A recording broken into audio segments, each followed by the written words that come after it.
General چبر کے لیے یہ خبر بڑی پریشان کن تھی کہ سیاہ چند پر حملے کی خبر پاکستانی انٹیلیجنس کو پہلے ہی سے پہنچ گئی تھی۔ یہی وجہ تھی کہ ان کا اچانک حملے کی حیران کن کارروائی کا خواب منتشر ہو کر رہ گیا تھا۔ ناقابل یقین بات ہے، جنرل نے اپنے سامنے دھری رپورٹ پر نظریں دوڑاتے ہوئے کہا، سر یہ بڑے تیز لوگ ہیں، بہت سمارٹ۔ کرنل کھیرا نے جو رپورٹ لے کر آیا تھا اس سے کہا، تو کرنل میں سمجھتا ہوں تم لوگ بے وقوف ہو۔ اس ڈیم فول سیکیورٹی چیف کو اگر میرے اختیار میں ہو تو ابھی شوٹ کر دوں، جس کے ذمہ پرائم منسٹر ہاؤس کی سیکیورٹی کا بندوبست لگایا گیا ہے۔ اس گدھے کی بے وقوفی نے سارا کھیل بگاڑ دیا۔ جنرل چبر نے غصے سے ہونٹ کاٹتے ہوئے کہا، سر اسے سوائے بدقسمتی کے اور کچھ نہیں کہا جا سکتا۔ کرنل کھیرا نے تعصب سے کہا، اسے سوائے بے وقوفی کے اور کچھ نہیں کہا جا سکتا۔ جنرل چبر نے غصے سے قریباً چیختے ہوئے کہا اور اپنا سگار سلگانے لگا، کس گدھے نے اس سے کہا تھا کہ اس مسئلے پر پروٹوکول کو بھی انوالو کر لے؟ ہم سالے کوئی غیر ملکی مہمان تھے جن کی پسند ناپسند کا خیال رکھا جاتا؟ ہم کوئی وہاں کاکٹیل پارٹی میں شرکت کرنے گئے تھے۔ آخر اسے ایک ایک مہمان کا نام لکھ کر باورچیوں کو دینے کی ضرورت کیا تھی؟ جنرل چبر کا غصہ بڑھتا جا رہا تھا۔ کرنل کھیرا جان سکتا تھا کہ اس وقت جنرل چبر کے دل پر کیا گزر رہی ہے۔ اپنے ڈویژن کا انٹیلیجنس چیف ہونے کے ناطے کرنل کھیرا کے پاس سب سے پہلے یہ اطلاعات پہنچ چکی تھیں کہ حیرت انگیز طور پر نہ صرف پاکستانیوں نے ان کی پیش قدمی روک دی ہے، بلکہ انہوں نے بلافون لا، سیالہ اور گیانگ لا میں بڑی محفوظ اور مضبوط پوزیشن بھی لے لی ہے۔ یہ سب کیسے ہو گیا؟ اس بات کی سمجھ جب اس کے جرنیلوں کو نہیں آ رہی تھی تو اسے کس طرح آتی؟ مجھے تو شک ہے کہ ان لوگوں نے ہمیں نامکمل اطلاعات دی تھیں۔ جنرل چبر نے کرنل کھیرا کی طرف دیکھ کر ملٹری انٹیلیجنس سے متعلق ریمارکس دیا تو کرنل کھیرا قدرے گھبرا گیا۔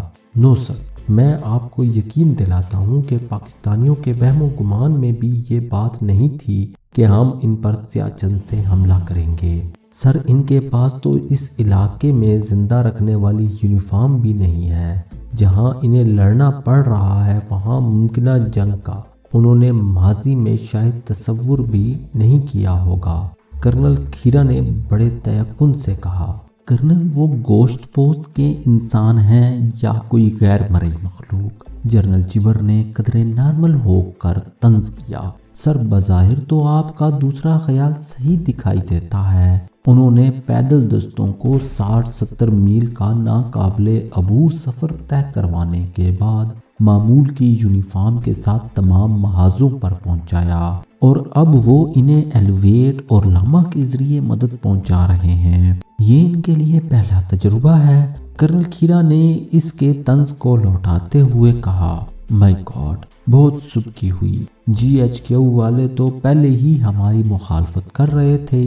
جنرل چبر نے قدرے پریشانی سے کہا، اسے اس تلخ حقیقت کا ادراک ہو گیا تھا کہ اس نے ناردرن کمانڈ کے افسر اعلیٰ کی حیثیت سے اپنی زندگی کا سب سے خطرناک اور جاہلانہ فیصلہ کر کے اپنی ساری سروس داؤ پر لگا دی ہے۔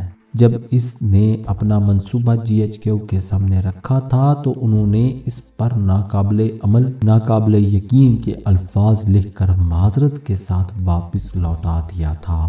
لیکن نہ جانے کس منحوس گھڑی پر اس نے ڈیفنس سیکرٹری کے سامنے اس منصوبے کا ذکر کیا جس سے بات آر.این.کاؤ تک پہنچی، جس نے اس روز اسے را کے ہیڈ کوارٹر میں خفیہ میٹنگ کرنے کے بعد اس کے خیالات اپنی پرائم منسٹر تک پہنچا دیے تھے، اور ایڈونچر پسند پرائم منسٹر نے بنگلہ دیش کی طرح اپنے سر پر ایک اور کامیابی کا تاج سجانے کے لیے فوراً اس پر ساتھ کر دیا۔ جنرل چبر جانتا تھا کہ چیف آف سٹاف نے یہ بات ضرور اپنے دل میں رکھی ہوگی کہ اس نے پرائم منسٹر کی رضامندی حاصل کرنے کے بعد یہ منصوبہ جی ایچ کیو تک پہنچایا تھا اور یہ فوجی ڈسپلن کی خلاف ورزی تھی۔ بہرحال اس سے یہ کچھ لاشعوری طور پر سرزد ہو گیا تھا۔ اس کے سٹاف آفیسر کرنل کمار نے اسے انگیخت کیا تھا کہ اپنی خصوصی تربیت یافتہ ماؤنٹین ڈویژن کے ساتھ وہ یہ ناقابل یقین کارنامہ سر انجام دے سکتے ہیں۔ جنرل چبر کو کچھ پچھتاوے کا احساس ہو رہا تھا، لیکن وہ اس کا اظہار کر کے اپنی جگہ ہسائی کا سامان نہیں چاہتا تھا۔ ماضی کی تاریخ اس کے سامنے تھی۔ اسے اچھی طرح یاد تھا کہ 62 میں جنرل BM کول نے جب چین کے ساتھ نیفا کے محاذ پر جنگ ہاری تھی تو اسے کتنا بے عزت کر کے آرمی سے ریٹائر کیا گیا تھا۔ وہ کم از کم جنرل کول کی طرح اپنا نام فوج کی تاریخ میں نہیں لکھوانا چاہتا تھا، اس لیے اس نے اپنی ضد پر اڑے رہنے کا فیصلہ کر لیا تھا۔ لک کرنل کمار، اب جو بھی ہم نے کیا وہ اپنی اچھائی برائی سمیت ہمیں قبول کرنا ہی پڑے گا۔ اپنی تمام طاقت سیاہ چن میں جھونک دو۔ ان کے پاس ضروریات زندگی ہی مکمل نہیں، وہ ہمارا کچھ نہیں بگاڑ سکتے۔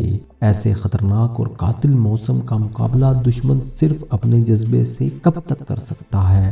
کرنل کمار، ایک آرمی آفیسر کی حیثیت سے مجھے ہی نہیں، ہم سب کو یہ بات تسلیم کر لینی چاہیے کہ ہم پہلے مرحلے پر یہ جنگ ہار گئے ہیں۔ انہوں نے ہمارا حملہ روک دیا ہے، اور وہ بھی اتنے نامساعد حالات میں اتنی بے سر و سامانی کے ساتھ۔ لیکن تم ماؤنٹینئر ہو، تمہیں اپنا حوصلہ برقرار رکھنا ہے۔ تازہ دم یونٹ میدان میں لاؤ، میں دیکھوں گا وہ کب تک ہمیں روک پائیں گے۔ اس نے قدرے تلخ لہجے میں یہ باتیں کی تھیں۔ سر آپ مطمئن رہیں، ہم دیکھتے ہیں ان میں کتنی سکت ہے۔ اس وقت تو جوش و جذبے سے انہوں نے کام کر لیا، لیکن آپ کو یقین دلاتا ہوں کہ جلد ہی ان کا دم خم ٹوٹ جائے گا۔ بہت جلدی وہ پسپائی اختیار کر لیں گے، اور سر اگر انہوں نے بھاگنا شروع کیا تو پھر گلگت تک ہم انہیں سانس لینے کے لیے بھی رکنے کا موقع نہیں دیں گے۔ کرنل کمار نے بظاہر تو یہ باتیں کر کے جنرل چبر کو مطمئن کرنا چاہا تھا، لیکن ایک خلش اس کے ضمیر میں پھانس کی طرح اٹک چکی تھی۔ وہ سوچ رہا تھا کہ جو کچھ اس نے کہا ہے ایسا کبھی ہو بھی سکے گا یا نہیں۔ ناظرین، اگر آپ اس طرح کی مزید ویڈیوز دیکھنا چاہتے ہیں تو چینل کو سبسکرائب کریں اور ساتھ میں موجود گھنٹی کے نشان کو دبا دیں تاکہ ہمارے آنے والی ویڈیوز آپ کو بر وقت ملتی رہیں۔ اور اگر آپ یہ سیریز مکمل دیکھنا چاہتے ہیں تو نیچے ڈسکرپشن میں دیے گئے لنک پر کلک کریں۔